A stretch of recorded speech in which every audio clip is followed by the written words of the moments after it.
young and do it all for the G. I'm holding conversations, tapping the mental. We tryna build like a king. Sit down with Gconnet, gotta think. While spitting the game with bees, I got a shout out today. I'm too young and do it all for the G. I'm holding conversations, tapping the mental. We tryna build like a king. Sit down with Gconnet, gotta think. While spitting game with the bees, I got a shout out today.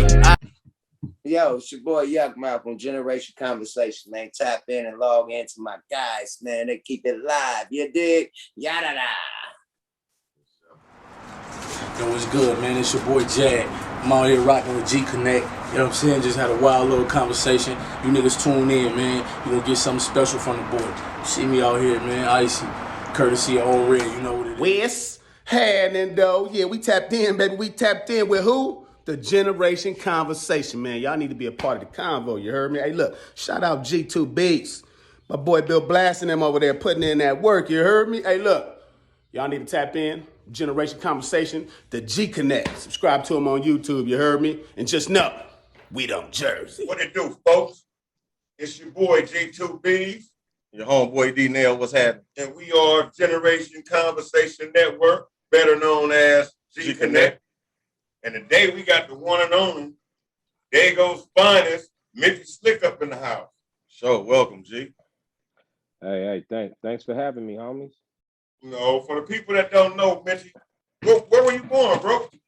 I was born in San Diego, homie, right there at Paradise Valley Hospital. They call it Death Valley Hospital, homie. I don't know why, homie, but they say a lot of motherfuckers go in Death Valley and don't come out that motherfucker.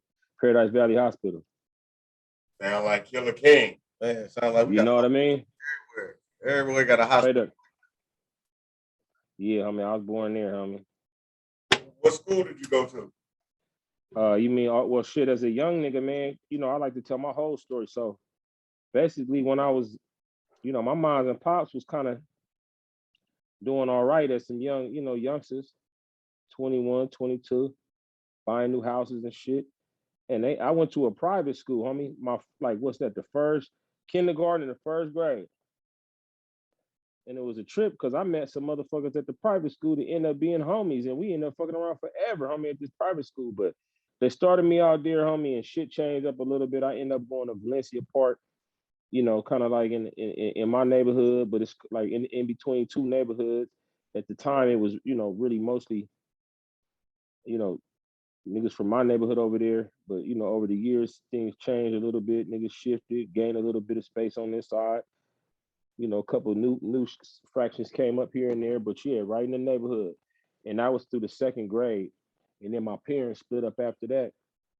And I ended up going to Knox. We call it Hard Knocks Elementary. That's, you know, gladiator school for the little niggas. That's where it all started, homie, you know, for me at Knox Elementary. So then after Knox Elementary, nigga went to O'Farrell. And that's back over there by Valencia Park. I always went to school in the Southeast. I never bust out or none of that shit to go to school. I went to school right in the Southeast all them years coming up. Even in high school, I went to Lincoln High School. That's right in the turf. Nigga played there every day after school coming up my whole life. And ended up going to high school and playing football there in Lincoln High School. Who did you grow up listening to? Music, growing up listening to music. Well, my pops was a DJ, homie. And had a band and had a group and all the shit. And you know, like a lot of niggas listen to oldies, you know, through their parents and shit. Well, my oldies shit only go back to like funkadelic shit. And Zap, my shit don't go before that. You know what I'm saying? I'm old enough maybe to be up on that, but all my music taste started with funkadelic shit, if it wasn't rap shit. Because, you know, shit, rap wasn't out when niggas was born. You know what I'm saying? Shit, rap came out in, you know, shit, early 80s and shit for the, you know, mainstream wise. But then, you know, nigga went from that. And I was listening to all the shit everybody else was listening to. But just like everybody else, nigga, when that Eazy-E came out and Ice-T came out, you know, that fucked me up like it fucked you up. Shit. You already know. Right. And then out of all them niggas, the nigga that I really gravitated towards was kind of probably like, was like MC8, you know what I'm saying? The second generation of the new, you know, the new West Coast gangster shit, MC8 and motherfucking, you know, Bud of Law, you know what I'm saying? Shit like that. You know, Nick, all the music I was really fucking with was music that the artist had to be a nigga that I felt was really doing that shit. And you know, Hutchin made you feel like that. You know what I'm saying? MC8 was telling gang stories, you know what I'm saying? Gang stories. So it wasn't about was there a Crip or a Blood? Because niggas wasn't saying cuz and blood and shit in songs back then. It was just, is he a gangster? And what kind of gangster is he? He's a Southern California gangster. And the niggas that sounded like they was doing it for real, them was the niggas that I was on. You know what I'm saying? Niggas that sounded like they was really selling dope, them was the niggas I was on. Like Superman, nigga, you knew them niggas sold some birds. You feel what I'm saying? For sure. Mm-hmm. You knew them niggas. And sure enough, Hutch went right to the feds trying to get out of shit. You know, you knew that shit was real. You know what I'm saying? Right. His track record showed it. Who do you listen to? Me? What now? Who do you listen to today? Oh, I listen now, homie, from an executive perspective. So I'm gonna listen to everybody's music. I'm not really the type of nigga that just sit up and look for all the newest, hottest songs that come out and shit. I don't listen like that. I be taking care of too much business. You know what I'm saying? So like I get on the freeway and drive to LA from Dago or something like that. Like I won't listen to no music the whole ride. I be on the phone talking shit. So it's not really no recreational listening for me. I'm either listening to shit my little niggas got, we making, and then if I put my ear out to listen to other shit, it's gonna be to gain knowledge, to gain an understanding of what's going on, what's the climate. Cause I'm in there trying to, you know, be an executive now, not just an artist no more. You know what I'm saying? So I need to know who's hot. I need to know what little niggas is cracking. So I'll be listening to everybody. Like shit, I've been listening to everybody from you know, San Diego got little niggas that's moving now. You know what I'm saying? I'll be listening to all the little San Diego niggas right now and seeing what they got going on. Or listening to like you know, shit, nigga. I listen to see, you know, I see a nigga win a goddamn Grammy or some shit. I want to hear you, nigga. I'll be listening to Lil Baby. What this nigga talking about? You feel me? You know what I'm saying? But it's not just it's not no personal. If it's gonna be some personal shit, I'm gonna be listening to the homies. You feel me? To the homies. Or for a minute, I was listening to Griselda. You feel me? I'm gonna be listening to niggas that's not like the homies. I'm gonna be listening to other shit. I can hear the homies all day. They in my ear rapping all day long. So just to gain knowledge or see what niggas is on, you know, I reach out. I've been listening to Moneybagg Yo. That nigga's moving up. See, it's financial with me. Whoever I see making money, I'm gonna tap in and see, okay, what is these niggas doing? You know what I'm saying? But see, the thing is now it ain't so much about the music no more. You know what I'm saying? As it used to be. Now there's a lot of other shit going on, a lot of image and, you know what I'm saying, a lot of who's willing to display the most part of their personal life to the public.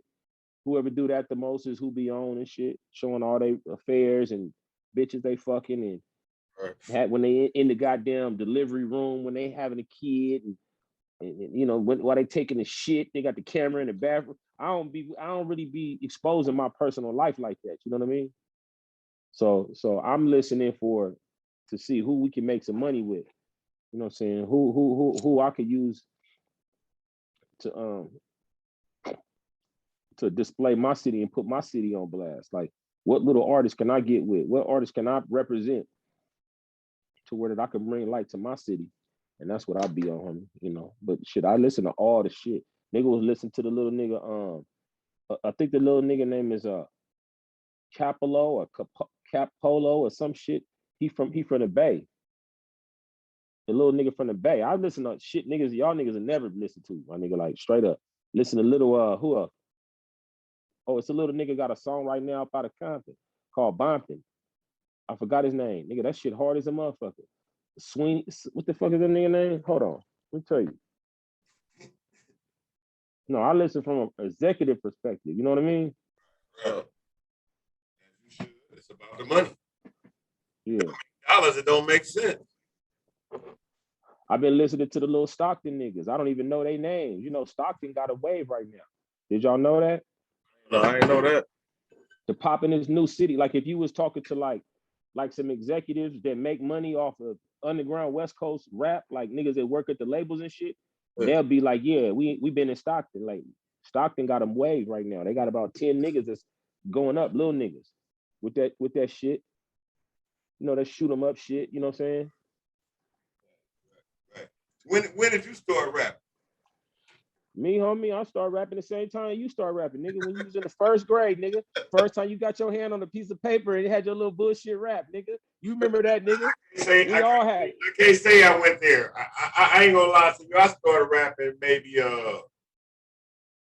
89, and I wasn't even rapping then. I was writing poetry. Writing shit, like, you know, same way I was. But when did I start taking this shit serious? I started taking this shit serious on me when With